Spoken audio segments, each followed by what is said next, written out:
สบายดีพี่น้องมาพอกันอีกเที่ยงบอลเก่าพี่น้องเอ้ยอดสาเยินกินกาต่างคิงกินเลี้ยงต่างกาตายพี่น้องโอดสาพังผู้หายบัดซ้ำพ่อผู้เพิ่นดีมาพอกันอีกแล้วกับตุ้ยท้องก่อนขี่ใหญ่พี่น้องเอ้ยใหญ่บ่ใหญ่แต่ขี่มีน้องกับใหญ่นำเบิ่งมาในดีมสีหยังนี่นะฮะก็มานั่งพักผ่อน สวัสดีจ้า เฮ้ยมาในดีมผมดำปื้อเอาเจ้าย่อมผมบ่แม่นโยมคือดำได้สามมื้อนี้รู้สึกว่า เล็กไผ่ยังเยอะจะดังวันนี้จะวันนี้เซล บะค่อยมีดังค่อยกับป้อนลงหั่นนั่นแหละ มีดังเมื่อไผ่หวานนี่นะ ต่างคนต่างเมื่อยจักเป็นอิหยังมื้อนี้นะพี่น้องเบาอาจกับบ่มาบ่เห็นซ้ำอยากเวียกเบาเอื้อกับบ่มาเอ้ยซีกับบ่เห็นซ้ำมื้อนี้เมื่อยไผก็อยากเวียกอยากงานไผสิเป็นบ้ามาเผาดำหน้าบ่แล้วตายจักเทื่อเนาะพี่น้องเนาะ เจ็บท้องด้วยนี่ เมื่อยดิจักเป็นแน่ได้พี่น้องมื้อนี้นะเป็นเมื่อยอยู่พี่บรรยากาศครัวเก่าๆพี่น้องเอ้ยดังไผเบิ่งเด้อันนี้ก็ไปเก็บเอาเด้อแม่นโย เก็บเอายืดยาวัฏป่านี่ คือมีเอาตีนรถนะ รีบก็ติดรถกี่ตรงมือยามจะหอมติดรถมันเหม็น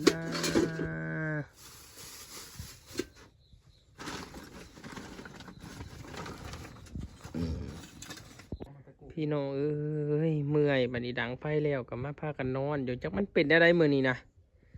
เมื่อยหาก็หมาหนึงหาก็มานี่ก็เมื่อยแล้วเพิ่นว่าสิไปอาบน้ำดังไฟแล้วก็ยังบ่ไปอยู่เดิบ่เพิ่นจะมานอนตายไปจังมีไปตายจักเทื่ออาบน้ำนั้นยังสิมาเบิ่งอีหยังอยู่พี่น้องเอ้ยเมื่อยมื้อนี้จักเป็นอีหยังนี่พี่น้องซื้อน้ำกินก่อนบัดนี้มันจะเซ็ตแห้งแล้วพี่น้องซื้อน้ำแม่น้องลิง สบายดีซื้อซองยังเกาะ ใคร ซื้อซองยังเกาะ เบาซ้อนนอนนะ โอ้ได้สิครับไปติดตามให้ พอไปติดตามแล้วของเจ้านั่นคือบ่เห็นถ่ายคลิปอีหยังเฮ้ยหึงๆจังมือนึงจังถ่ายเท่านึงบ่ บ่ค่อยมีเวลาถ่ายมีกับเพื่อเฮ็ดน้ำนี่ก็เที่ยงสิออกมาแหละ คักอีหลีพี่น้องมึงในรถนี่นั่น จักลูกบ่จักเต้า คักอีหลีรถนี่นะเฮ็ดคักอีหลีแบบในไทยเลยโลนะนี่นะห้ามกระดอเฮ็ดคักกระดอพูนผู้นอนอยู่นะจักเป็นอีหยังมื้อนี้นะ มาเผาภรรยาบ่ นี่แล้วก็กระแสดังน้ำผู้นี้แล้วนี่นะคันบ่ถ่ายผู้นี้นะไปถ่ายทึงอื่นนี่แล้วโลดบ่มีเพิ่นเบิ่ง ก็ดากแล้วดีๆเด้อ บ้าอยู่ได้นี่นะบ้าหักบ่อยากแก้ดอกว่าคนติดตามฮอดพันเลยนี่พันปลายเลยก็ยังบ่อยากแก้อยู่ข้านแก้แล้วบ้าใส่ก้นให้เนาะโอ้ยไปสิอยากแก้ เดี๋ยวพี่น้องเห็นอยู่ไซก็เอิ้นซื้อเอิ้นหาแล้วนี่เซ็ตหาเล่าก็ได้ซื้อเฟซแล้วนะแม่น้องลิงแล้วไปทั่วเบิดเลยทั้งเมืองสองคอนนี่ นี่พี่น้องบ้านนี้ก็มาซื้ออันนำมาเลี้ยงเพิ่นเลี้ยงให้ตายบ่ไม่นเลี้ยงให้ใหญ่อันนี้นะเอาเบิ่งพัวแล้วมันเป็นหยังมันอึ้งบ่เดี๋ยวนี้นะเอาคิดฮอดพัวอยู่เซ่กระดอกกระเดียเดี๋ยวนี้นะโอ้โห เมื่อยเลย ห้อยเมื่อยแต่ว่าดำนาอยู่4 ทิศแล้วยังมีแล้วอยู่ดำไปเพื่อกระดักกระดอกกว่าป้าเบิ่งกันได้เบิ่งพัวแล้วก็จนอึ้งพี่น้องเอ้ยแบบบ่เว้าบ่จ๋าอีหยังเลยนะบ่ได้สนได้โซนะบ่ว่าผู้ใดหลดนะโอ้โหชาเขียวตอนนี้ผมมักบ่ได้มักชาเขียวฟอลฟิวหลายกว่าพี่น้อง นี่นะพี่น้องเอ้ยหาเนี่ยอยู่แนวกินมาปิ่งอันนี้กินชิ้นแห้งกินจัก3 เซนกินแล้วก็สิพากันไปใช้และนอนแล้วก็จังสิเพิ่นสิออกหน้าเพิ่นพี่น้องเอ้ยเมื่อยเด้จะแม่นว่าเมื่อยไปซากติบัดนอนเต้าน้อยค่อยไปสิซากเลยจะทำความสะอาดไอ้เปิ้ลอีแล้วปัดไอ้เปิ้ลอีแล้ว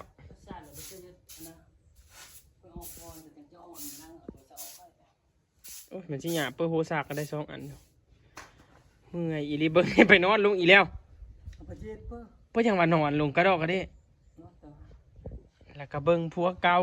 บัดนี้อันเลิกเฮาแต่หูมาดู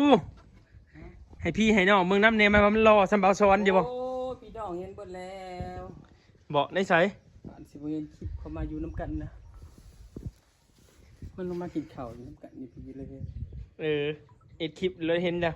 เออ เบิ่งบัดนี้ จน FC ว่าคือดาราพุ่น ปู้ ดาราสัตว์ซุ่มแพร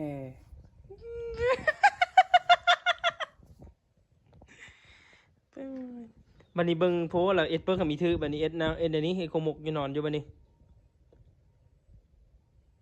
เลยบัดนี้พี่น้องเบิ่งแต่รูปเก่าๆแต่ตั้งแต่บ่าวสอนมาพุ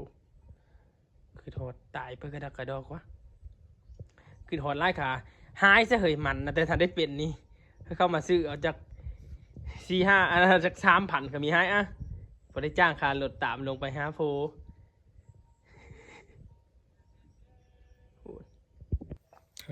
นำลำไยแม่น้องลิงแสบอยู่ได้พี่น้องของเพิ่นน่ะเพิ่นบ่กินเพิ่นว่ากินฮอดผัวเก่าแห้งน่ะสิไปไหวของแม่น้องลิงแสบชื่นใจไผก็อย่าลืมไปซื้อไปอุดหนุนซอยเพิ่นเด้อซาเล้งใหม่ๆงามๆนั่นแหละของเพิ่นนะไผก็อย่าลืมเห็นกายไปอยู่ไสก็ซื้อแน่พี่น้องเอ้ยเพิ่นเห็นกันนำลำไยอันนี้เมื่อยก็เมื่อยปวดเนาะเนาะเดี๋ยวหมออันเดียวพอเนาะเป็นกันเย็นอ่ะ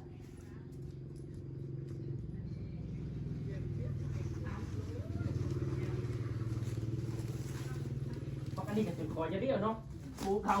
ปูเจ้าบ่อนี่กัน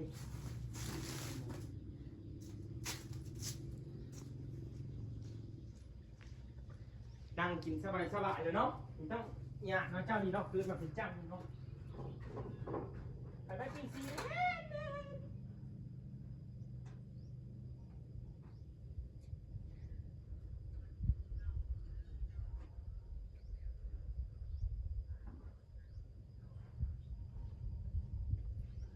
ทีบโลไอทีบเลย5,000มันโอ้ยไปเอาขึ้นมาซ้อย เนาะ ทีบโลไอทีบเลย5,000มันเบิ่งอย่างนี้ เราเกี่ยวงาน นี่เจอ4,500นะแล้วก็จะว่าบอก บอกเพื่อจะบอกปืนเขาบอกถ่ายคลิปอยู่ พี่ลูกจะเอาพื้นเพื่อนอย่างนี้นะ ได้อย่าบอกปืนพวก ถึงบ้ามีได้ดีแต่เราก็จะเอาพื้นมือ ผมจะได้เอาแล้วที่ข้าวได้สั่งมีได้เข้ามา ห้อยเลยนี่ ตัวลุง เหมือนหมด กินตำเกิดมือนี่ คิดไว้ซีนั่นได้จะพันนะตัวพูดดำนานะเมื่อหลังนะ มีเข้ามึง นี่ทั้งคนบนงานนะ มากิน โอ้จะเป็นปิ้งไหมได้ เอาลุกมากินให้มันได้เงินได้แห่ในขวาไม่หมด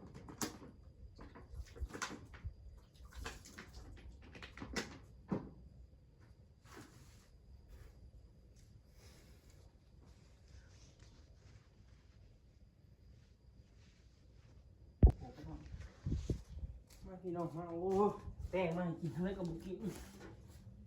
อาร์ตคนนะว่ามือว่าดังเจ้าอย่างเมื่อยังไงเอาได้ไหมสุดคอยกับลืมเจ้ากับบ่ว้าว นี่ได้เกี่ยวก็ คอยแม่เจ้าพี่เจ้าเอามาในอย่างอยู่ตัวถ้วยนะ ยังไม่จ้างกับเพิ่ม เรื่องวิจ้า มันไม่กินมีเยอะบอกเยอะโทรมากินนะไปเยอะเดี๋ยวนี้นะเข้าเฮ้ อิ่มเลยเห็นหน้าโฟเลยยาเยอะเลยอิ่มเลย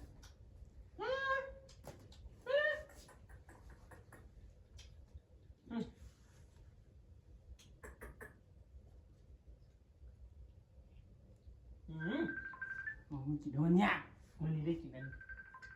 กูห้าเขาเหลืออีกแล้ว ขึ้นสู่ห้องมันเด่นขึ้นจ้ะ เออ นี่อ่านเลย อ่ะ ฮัลโหล เอา ฮัลโหลเลยดังฮัลโหลเฮ็ดยังบ่ยังออกอยู่บ่กระเดียวมันเน่าเลยใครได้นั่นได้ไล่บ่เจ้านั่น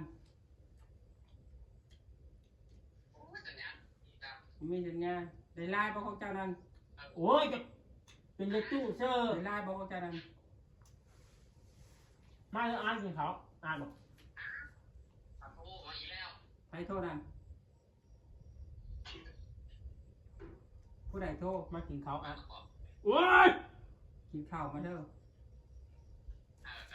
ข่อยว่าเมื่อวานเดี๋ยวเมื่อจะเอาน้ำมันข่อยก็ลืมเจ้าก็บอกว่าสิออกจังอาดเอากันแล้วออกก็ลืมฮะไผไผเอาดำหน้าที่ใช้อีกให้ใส่ใบงัวกินเบ่แล้วใส่ใบงัวกิน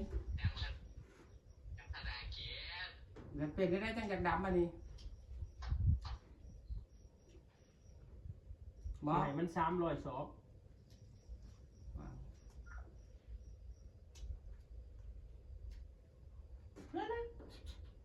ลูกกาดำหน้าอีกเดียว อ้าวนี่ฮะ บอกว่าเศร้าแต่มันดำหน้า กินแล้วเนาะน้ำมากินเทเจ้ามีเยอะแล้วเนาะ โอ้ยจะมาเตะโอ้ย อ๋อ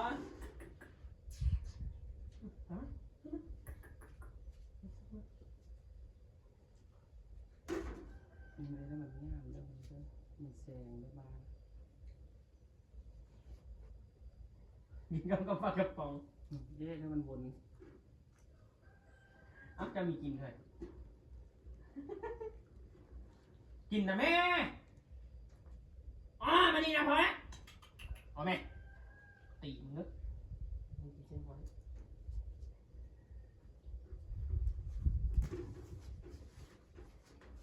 โอ้ยอันนั้นขี้คานาออกมาต้องเข้านะนี่กินนี่นี่ได้ล่างกับมือแต่ยากกิน มึงแน่กล้องกับมึง ไม่ นี่ ล่าง เป็น บ้าน ที่เป็นฉากอะชุกกระปุกก็ถือเจ้าชุกกระปุกพอกระสิวะ ไปหักถึง เห็นโพสเลยหมักเขากระดักกระโดดประเด็นนี้นะ ว่าขาปูเจ้า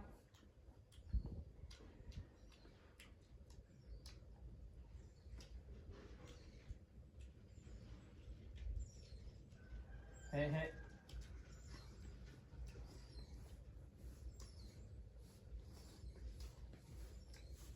ทานแล้วพี่น้องเป็นเขาน้ำกันรอบบ่ายพี่น้องเอ้ยอากาศมันขึ้นพี่น้องจะ จ้าสวัสดีจ้ามาได้กินข้าวจ้า คนเลยจะเป็นอะไรอากาศมันขึ้นเลยพี่น้องมันสิเป็นยังคนบ่ได้เป็นยัง เมื่อยม่อย เมื่อยแต่ว่าเห็นหน้าพวกเก่ามันกับเมื่อยแต่ว่า อ้าวอะไรจะจำมาส่งปันเข้าหมูเบ่งก็ร่องทองมานะ เขาสื่อกินนั่ง กินบอก เขากินแต่ว่า กินที่รอดนี่ แม่อีมาซักตอนนี้ เขาจะอิ่มแล้ว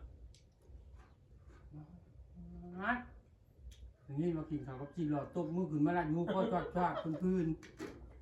ไปเลย ห้องดังโวกโวก ไปเลยห้องขึ้นมานะ แม่ เอาตัวเองมีซักให้ยาห้าเมทองเลย ว่าบ้านจะให้ยังไม่มีห้อง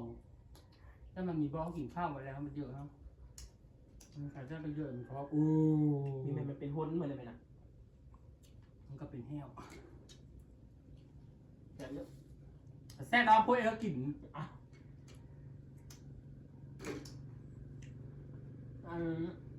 เบิ่งผู้เก่า ตัดไปกันจะพวกเก่าพวกอยู่ ก็จะไปเย็ดตีนที่ตบปีก็แล้วอ้าว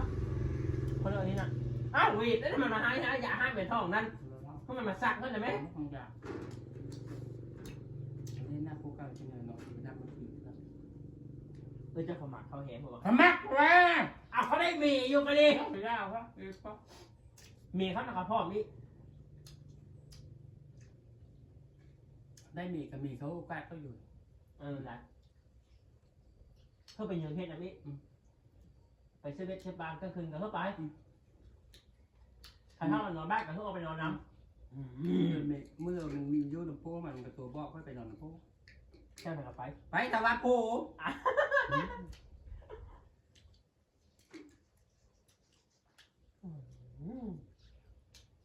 ก็ยังกินข้าวเสกวะมันยังสั่งมาแต่ทีนี้มากินเนี่ยเป็นแต่ช่วง แต่ถ้ามันย่ามเลย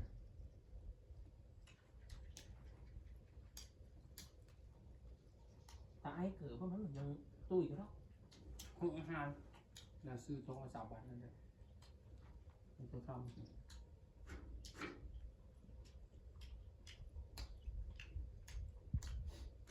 ็นเรา ชีวิตจะได้ถ่าย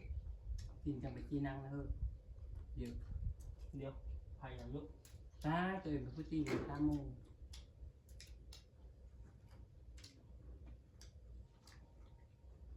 เท่าขยับก็เหลือได้เท่าขยับก็เหลือได้เนี่ยจะไปหาเอาผู้ให้ลืมละ เขาอยู่กับกันดีใช่เด้อ ไม่ว่าทั้งเข้าเลย เขาเราอยู่กันถักแพงกันก็ดอกมันนี่คือว่าโตเพิ่มเพิ่มหมากระทิ่มเพิ่มหมากระทิ่ม ยากก็พอใจแล้วทิมกันได้กินพุทรอพุทรวยเนี่ยจะได้พุทเอาแห้วเรื่องมาดูต่างว่าให้นายนะแล้วมันอยากพูดแห้วเรื่องมันสมัยว่า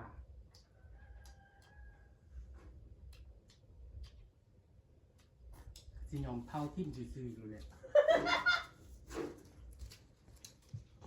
แม่เหรอ ไม่ต้องยับเข้าไปเบิ่งใกล้ ไม่พวกกินไล่แกวเลือกไปแต่เจ้าเท่ายี่ถิ่นซื่อๆเลย ๆคนได้ทุกคนเสียหน้าโค้งไปเยอะ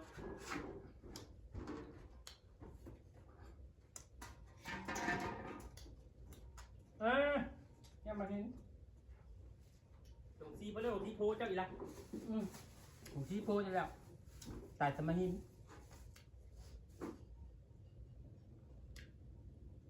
ไผ่มีแหงโอ้ยมือไหวเด้อ ตามเถอะลูกชี้โพจะเอาโพก็ไม่ชี้เลยพอท่าผมชี้ ตรงซีหน่อยนะ ผมชี้ลง เข้าไปได้ตรงซี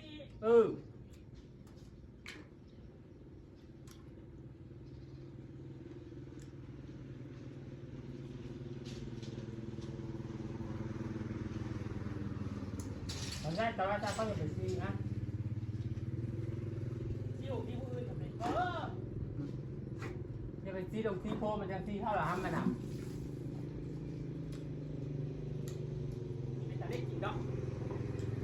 จำจุดที่ท่านนะกล้ามนะกาดีแล้วผมทุกเลย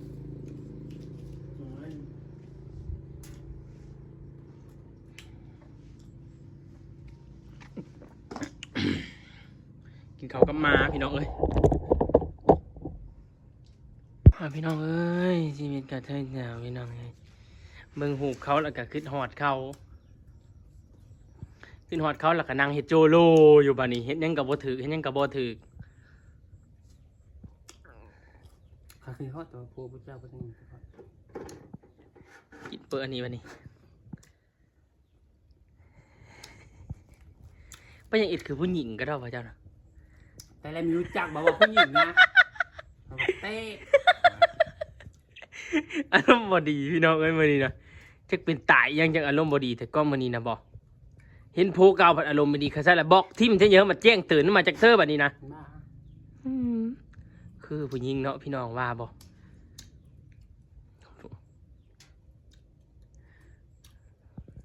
เฮ็ดงานเฮ็ดเวียกเมื่อยพี่น้องเอ้ยทำงานหนักแต่ละมื้อ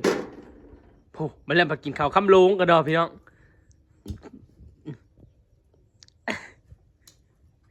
เป็นอะไรจังคือทอดอีลี่คือทอดเอ็ดดินด้วยเอ็ดลีด้วยเอ็ดเอา ตายเดี๋ยวผู้ปวดนะมันยังคือเอ็ดดี้เป็นบอส ย่านดอกคอนเทนต์ซื่อๆเฮ้ย บ้าบอส กระถูหาตีทางเฟซนั่นมีมันนั่นเท่ามีมันเอาไปเพื่อเบา ถูกห้าเลยอีมีลงละ คำมาขึ้นมานี่เอ็นเริ่มวันนี้นะ เรื่องอะไรหรอ ปล่อยมันบอก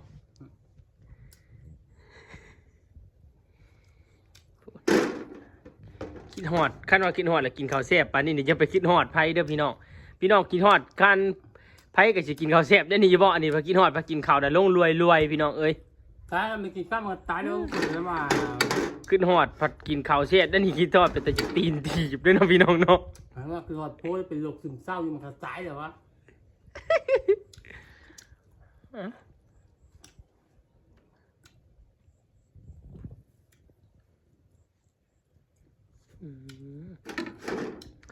พี่น้องพาก็เบิ่งอันนี้แหละมื้อน่ะพี่น้องเบาซ้อนถ่ายลิงก์มันบ่ขึ้นมื้อนี้มาถ่ายอุลังอุตังเพัดขึ้นคลิปน่ะ 4-5,000 พุ่นนะพี่น้องเอ้ยพุ่นที่ให้มันใหม่ๆในหนังกันเนาะ อืม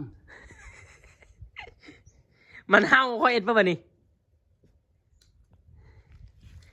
นี่แหละมาได้น้อยตัวนี้แหละพี่น้องเจตุยวันนี่แกอันแกตีนแตกไอ้มันกินมันก็กินพี่น้องเอ้ยเอาอย่าหยาดกันสิ มันใหญ่ร้อนหลังข้าเอ้ยน่ะก็กินร้ายคืออย่าตายดิเนาะกินข้าวนะโจะเอาจะมาโกนกึ่งวึ่งอยู่ขมีย่า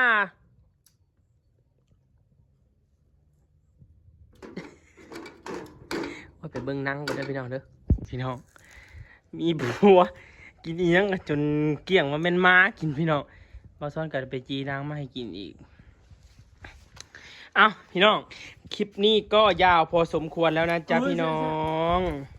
เอาพี่น้องคลิปนี้ก็ยาวพอสมควรอีหลีอีหลอแล้วเขาจะได้เก็บ เก็บภาพบรรยากาศไว้เพียงซ้ำนี้เนาะเฮ็ดกินแตงอยู่แตงกินให้แล้วหน้านั่งก็สิเป็นประมาณนี้แหละเพราะว่าคิดฮอดพวกเก่า จ้าสุกเสาร์เห็นถูกพวกเก่าจ้าพวกใหม่ไปเตะถิ่มกันพวกเก่ามานั่น ในไรก็ฝากติดตามส่องเบาซอนนอนนายเด้อ จ้าถ้าได้ไปตอนพวกใหม่นี่พวกเก่านี่แหละกันพวกใหม่ไปเตะถิ่มมันแบบนี้นะเตะตื่นต้นแบบนี้นะจ้าสวัสดีจ้า